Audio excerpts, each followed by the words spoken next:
Hello there everyone and welcome back to another high-level match beyond all reason. Today we're taking a look at the desert world of Star Watcher, where we'll see these commanders, 8 versus 8 of them, going up head to head. And I'm excited to show you what happened. This was actually a game that I spectated live, so I do sort of have the results spoiled in my mind, but I know that it's a good one, so I wanted to bring you guys along for the ride on the madness. So today, spawning as the Red Armada commander, heading the charge right here for the red team, goes by the name of Nazah, clocking in at 43 true skill and gonna be playing some of those Armada vehicles all the way across the map right here. 8D, also an Armada commander and also going to be going for vehicles, but instead spawning way up on the front line. Well, I guess the red commander's on the front line as well. Basically every lane on this map is a front line, save for maybe the one back here. A Polygon is occupying, and maybe where Portal Pony is at as well, although going to be going for a bot lab here as well. Sometimes we've seen air players here. I wonder who's going to go air in this case. I suppose a Polygon could go air as well. That's another good spot for it, but basically everybody else has their role to play. Star Watcher's a cool one because it's got these high grounds, right? And these are going to be really difficult to contest. Air players can obviously contest them really easily, but anybody else is going to have a hard time. It's also got these 2 big oasis pools, and bots can waddle through the water. I believe, well, I guess vehicles could swim through the water there as well, tread through the water there as well as they can. However, they're not quite deep enough for Navy. It'd be pretty impressive, to say the very least, if you could manage to get a Navy of any reasonable size up on one of these. But it's worth noting because, of course, no LLTs, no heavy laser towers, no lightning turrets going to be buildable in this zone, so it's a wide open area that both teams are going to have to protect. And Star Watcher is a cool map for that. It means that you have these essentially openings that you have to try and defend, while also a big old battle rages on right in the middle. Now, already we do have a Rover headed across the map right here. The Armada Rascal headed on over. Red Rover. It's a blue Rover this time, but it's headed on over to Carunul's base. The orange commander right here, going to be the first target right here for this scout to go take a look at. We do also have some grunts being pumped out right now by Jarian, the maroon commander right now, and then of course we have the brown and tan commanders holding the northern side just as well. As far as the aggression goes, certainly looks a whole lot more compelling right now for the red team. We do have this Rover still in the back though. Yeah, thinking about trying to basically just get a scout with this. Not really worried about doing too much damage. It'd be nice if we could, but those twin LLTs right here are keeping Carunul's base nice and well protected. Oh. Rover missed micro just a step too far, and that LLT will secure the kill, meaning, of course, that the very first aggression of the game will be deflected right here. Wonderful stuff. Now, we do have a bunch of air transports being passed around over here. It looks like we have Chief Panda going to be the air player right here in hot pink for the red team. Going to be handing out a bunch of these transports and sending them all over the place. We've got I Will Conquer, Carunul, Nazah, all of them moving stuff forward with those transports. It's become a very popular move, and especially on maps like this with big high ground areas, certainly necessary, because capturing those can be quite difficult otherwise. You'd have to, well, it's pretty much the only way now that I think about it. You'd need a transport to get up there somehow. This one looks like it has a little bit of a ramp, but this one here certainly is going to need some sort of flying creature to get it on up to the top there. Fighter up in the air to try and shoot down any of these transports that it can, but already those commanders have landed and all of their health will be secure on the ground right here. Fighter's definitely scary. 2 of them enough to shoot down a transport fairly consistently, although 3 of them probably just ever so slightly better here. It is a significant cost in the early game though, more so on energy than anything else. You can see nearly 3,000 energy per fighter right there. For an early game economy, can be quite difficult to field. Maroon bots out on the field have done a wonderful job of securing the middle of the map here, though. We do have some rovers to take a look at all this, and we have sort of reached out in the darkness and found each other here. So far, at the very least, everyone is keeping to themselves, more or less. A little bit of aggression over here. A couple of incisors taking down an LLT and a metal extractor, trying to find an opening. I don't think they'll get it. Wow, 1 tick for 1 incisor. Definitely not a worthwhile trade right there for the Seafoam Green Commander. Things are going to have to be a lot better than that if we want to hold on in this game with this many players at this high of a skill level. Definitely expect to see some cheeky plays here as we go forward into this match. We're looking for a little bit of a run by right now. We do have Portal Pony sending one of these grunts across right here, trying to find any sort of opening that's possible. More of a scout grunt than anything else, I would say. We have a rover making it into the back over here as well. Yep. Nice aggression up here on the northern side. More and more rovers all over the place. Something I will note that the pros do a whole lot more than the Joes is certainly sending more of those scout craft later into the game, right? Using more scoutcraft and later, so instead of phasing them out basically immediately as soon as you go up to pawns or ticks or grunts or blitzes or incisors or any of those, that sort of next step in technology. pros seem to keep those around just a little bit longer just to see if maybe they can squeak them through. And I think that's a great move because obviously any kill you can get with a tick or a rover or a rascal is going to be well worth it just for the fact that it's enough metal to justify it, but also, of course, denying that metal income is humongous. And there we go. Blitz is finding an opening right here. Gonna find a constructor as well. Yeah, Grunt will go down. The defending forces trying to keep all this alive. Those blitzes will detach from the constructor, instead opting to go for the metal extractor. Not the end of the world, but certainly uncomfortable. And we're gonna need to see those metal extractors rebuilt. All said and done, 2 metal extractors going down for 3 blitzes. Well, depending on how quickly they get built, and they will be built just about immediately right here by the Green Commander's constructor that was still nearby. Will mean that those probably didn't get as much value as they were hoping for. Yeah, those, even the blitz tanks can be quite expensive when you build them in mass. I believe they're about 100 metal apiece. Sloth 1500. Trying to apply pressure right here with the commander. We've got a pop-up Dragon's Maw, the flamethrower turret. Very, very good, but also quite a hefty investment. Nearly 300 metal and 1500 energy. Ooh, and the heavy laser turret goes down right there too for I Will Conquer. The Twin Guard is fabulous right now for blasting away at these rocket bots, but of course, more stuff does beat less stuff. And just like that, these Rocketeers have blasted down the static defenses, which were a significant contribution to the frontliners, at the very least a significant investment on the front line right here for the Seafoam Green Commander. So I would say probably every bit of benefit that was gathered by this 4.2 metal extractor has at this point been, well, blasted to smithereens by a whole bunch of rocket bots on the other side. Always scary to go up against vehicles with rocket bots because, of course, those vehicles just have so much more health than any bots do. You could go for Centurion. That's always a little bit of a risky gambit. And speaking of risky gambits, we've also gone for a forward bot lab here. So that does mean we're clear and free to build as much economy in the backline as we want. It kind of clears up all that space right there.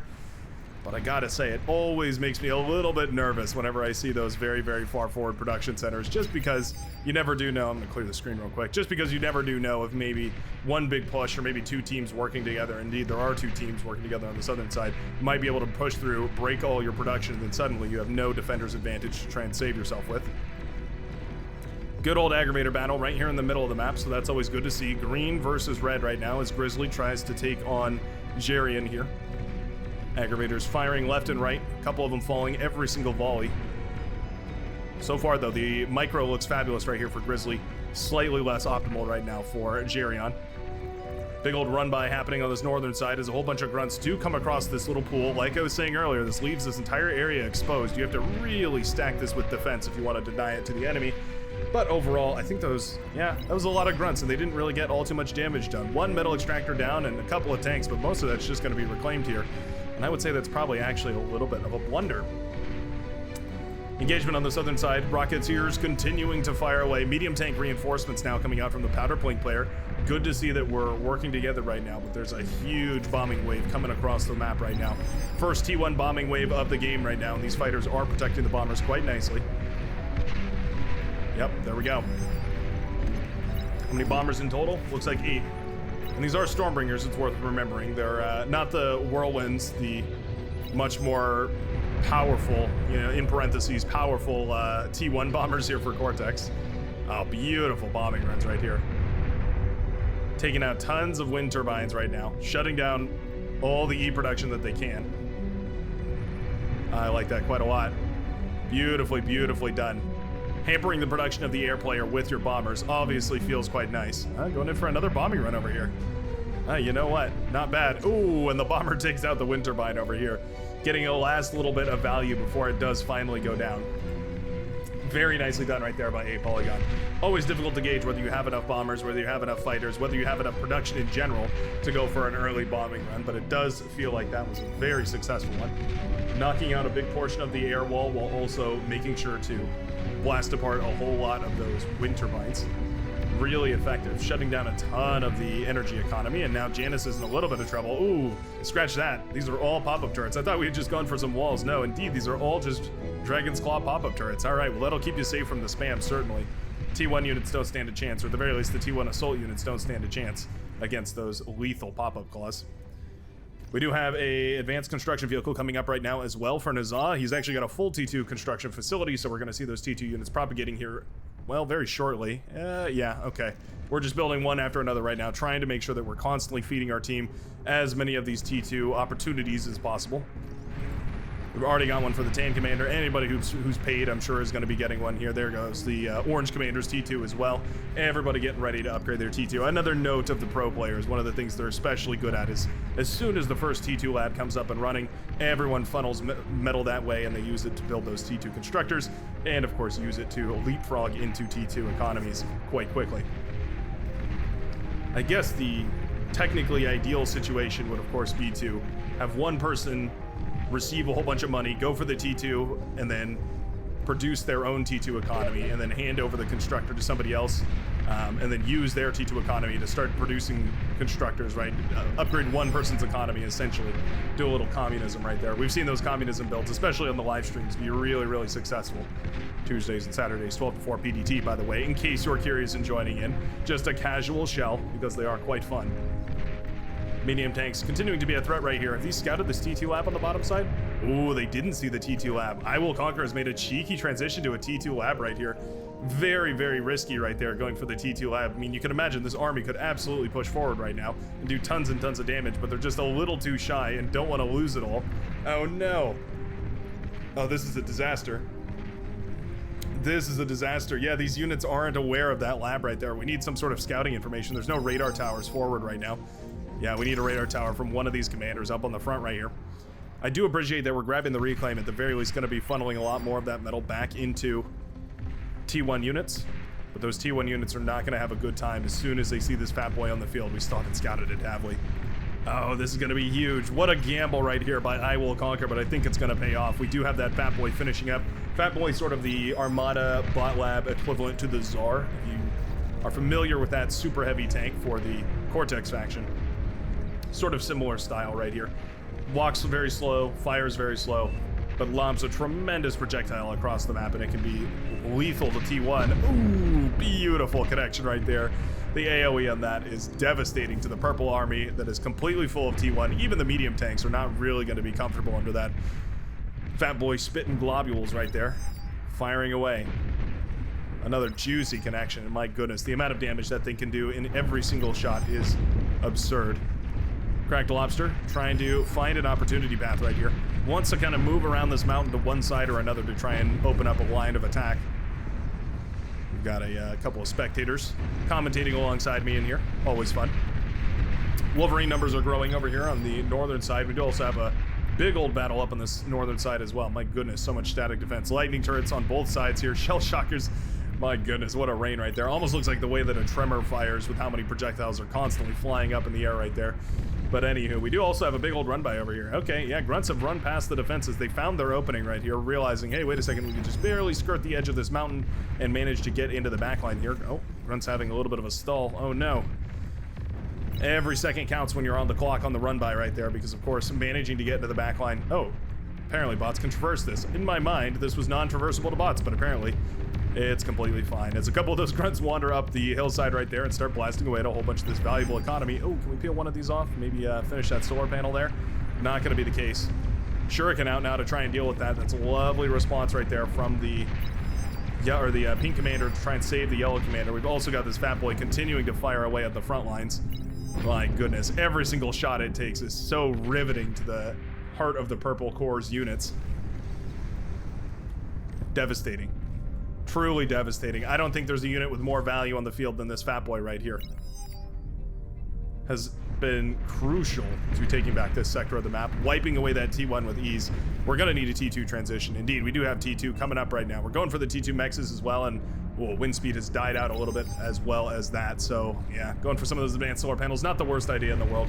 We are a little bit behind for that though. Cracked Lobster has moved forward over here to degun the gauntlet. Will go down for it, I suppose. Was that a worthwhile trade? Well, you know what? It opens up this entire front of the map. We do also have this Pipple that was set up over here. We lost a commander over to the Pipple just as well. And now the Grunts can move forward. You know what? I would say that probably was a pretty efficient trade right there. If this res turret manages to actually eat up that corpse, I think this is probably fine. Orange Commander struggling to figure out how to go from here, though. We need to start up some construction turrets in the backline, and we need to make sure that we save whatever we can on the front here. At the very least, the wreckage. Gaining control of the wreck field would be fabulous. Mauser continuing to be a threat right now, but Mauser do have similar range to the Fatboy, a little bit more range than the Fatboy, but it does mean that it can semi-effectively push them back right here. The T1, of course, not going to be much of a threat to the Fatboy either. On top of firing a devastating projectile, they also have quite a bit of health. Makes them quite formidable on the front lines here. The one downside to the Fatboy, of course, being that it doesn't leave behind much wreckage. Yeah, kind of a double-edged sword, of course. Leaving behind no wreckage of your enemy seems like a really good thing, but, you know, if you wanted to eat up the corpses of your enemy, go full cannibalistic on them. Doesn't really give you that good of an opportunity to do so. We do have some Starlights coming out as well. Okay, love this transition right here from the Red Commander. Deciding to go into some of those Starlights. We had an Air Force coming up here eventually, but using that T2 lab, I was thinking maybe we're just going to use this T2 lab to attack everybody and then go into something else, but we're going to keep it around a little bit longer, go for a Rattlesnake, go for some of those Constructors, and most importantly, go for some of these Starlights, which are just so good at blasting apart those super heavy units, especially when you start getting into T2. Those first T2 units can be really, really effective. They can have the most impact on the game. So if you have a really easy way to shut them down, like Starlights or Sharpshooters or Mammoths are a good example as well. It can be it can turn the tides of the game. It can turn at the very least the tides of the early mid game. Commander goes down over here, wiping out tons and tons of units. You can see the wreckages of all of these units lying on the floor right here, as it looks like the who was that? Looks like the Powder Blue Commander went down over there. Zelox lost his commander. At the very least, trading out for some of the units of the enemy here. These lightning turrets also doing a decent job of blasting away at whatever they can. The lightning turrets are absurdly easy to defend, or they're easy to repair if you keep them in their little closed-up shell.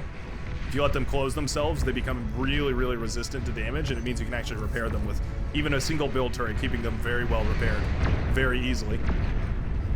Commander goes down over here. It's the green commander this time, suffering greatly at the hands of those Starlights. He's actually in a terrible power crisis right now. Could definitely use a little bit more. We've got some advanced solar panels queued up right here. This guy has trapped himself in his own prison of power production. He is now the overseer of these grounds with no option but to attend to them nicely, gently, you might even say. Fusion reactor spotted right here. That's a prime target. We are going to push for it. Starlight's moving forward right now, eager to blast away whatever they can. AD moving in as well to try and clear as much of this up. There's also a bull in the back line. My goodness, that's never a happy sight. Ooh, threading the needle right there with that D-gun. Beautifully done by AD. Isn't gonna matter though. Finishes up the fusion reactor just in time to get blown to smithereens. Oh, wait, Polygon's coming in for the D-gun. Coming in. Ooh, the D-gun to the air transport. Beautifully done by Nazai. He D-guns the transport out of the air, shutting down the lime green commander. Oh, and he gets sniped by a Rattlesnake over here. My goodness, back and forth. Couldn't say it even better than it was. The Rattlesnake blasts away and manages to kill the red commander, who had just blasted away and killed the green commander, who would just watch his blue ally commander fall in flames. Thermonuclear flames. My goodness. What a crazy match back and forth here. But the front line of the blue team is fallen. This definitely looks quite a bit better for them. The red team, that is. Pitbull over here, doing good work. My goodness, it's got a silver bar over here, which means it's done quite a lot of good work. Oh, we have a Zar tank over here as well. Zar is quite menacing. Very, very good choice for dealing with any sort of big, spammy T1 army. Very easy for a Zar to find value, even against some of the T2 units. You can see how much damage it does per shot, even against Welders right here, which are sort of the go-to, somewhat tanky assault unit of the T2 era. I will conquer, stepping pretty far forward here. Ooh, stepping very far forward here. You gotta cloak yourself. There we go. Cloak is enabled, but my goodness, the projectiles are still raining down on the yellow commander. Zarshot will bring that commander down, and that is beautifully done. Welder's now converging on this Zar tank over here, trying desperately to get their hands on it, but Sloth 1500 is keeping it well repaired, attaches the commander to make sure that it's constantly being microed. Love to see that. Eventually, after all this is said and done, the aggression in the middle of the map has been thwarted. The Pitbull, now 2 silver bars, going to be able to hold its ground, at least for the time being, with a couple of beamer turrets in tow as well. Certainly great for dealing with any sort of spam, any tick spam or grunt spam or pawn spam, anything like that. Gonna be fabulous with. But certainly shaky in the middle of the map right here for the blue team. We're gonna need some sort of reinforcement. We do have a cheeky nuclear bomber brought out now. Yeah, Lime Green Commander thinking about the best way to utilize his air power, and I think the nuclear bomber is a great option, especially as a Armada player.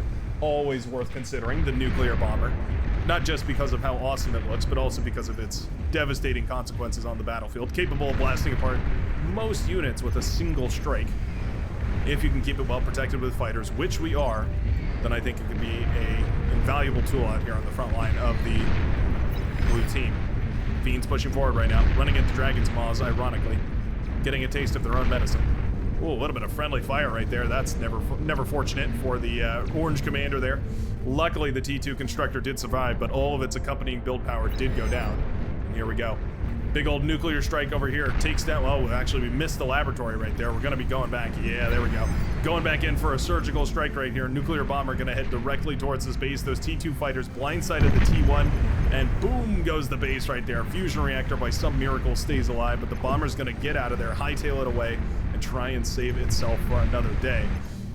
Why are we still on T1 fighters is my question. We're going for so many of these Valiants right here, but I really feel like T2 Nighthawks would be a little bit better at defending. Certainly at shooting down, for instance, nuclear bombers coming across the map. While we were watching that nuclear bomber do its good work, we did have a huge run by of Mausers, funnily enough, over on the northern side. Not usually what you consider an assault unit, but there you go. Firing away at whatever they can. We do have an abductor up in the skies trying to keep all this nice and clear as well. Nuclear bomber going to blow apart that bull and try and target down whatever else it can. Gunships as well, sending it over in that direction. We have some green fiends marching there as well.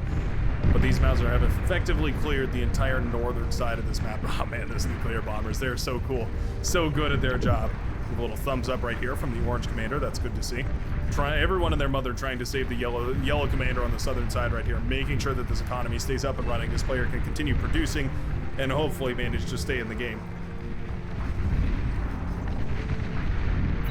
More of these Mauser moving forward. Such a funny pushing force, just using Mauser. Very cheap, fairly expendable, but also very squishy. Not ideal as far as assault units go. Design vote called once more for the blue team. But I don't know, those nuclear bombers can do so much damage. Here it goes again. Out on the front line, takes down a couple of those Mauser. There's some Sprinter here as well. I think those Mauser are as prime a target as you're going to get, though. Then again, this fusion reactor is ripe for the bullying. No anti-air available over here. And I can't help but wonder if maybe this bomber could be better utilized just trying to kill this fusion reactor. We're thinking about it.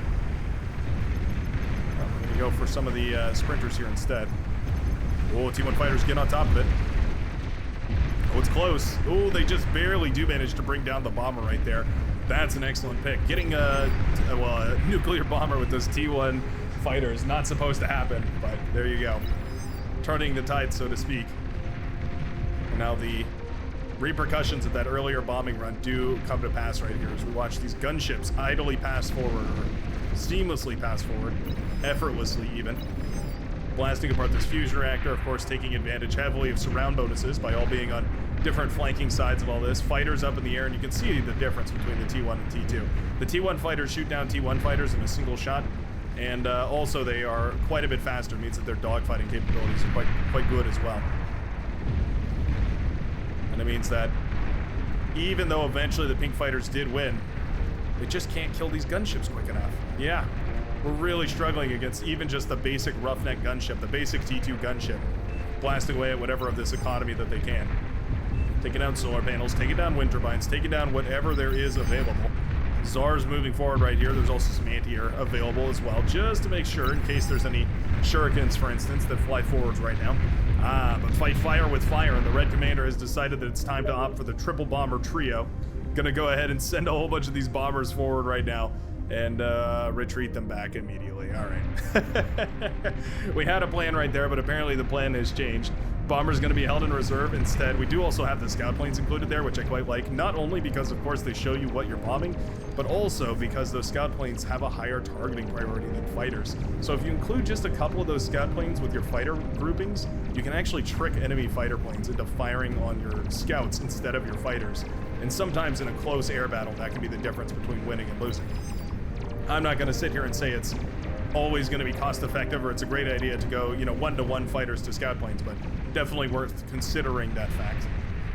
Nice Deacons right here. Oh, out of Goofy, making sure to shut down some of these medium tanks right here. Heavy tanks, pardon me. Quite a different threat, those heavy tanks, as opposed to the medium ones. This Starlight having a field day as well, blasting apart whatever it can. Kind of. Well, okay, maybe not.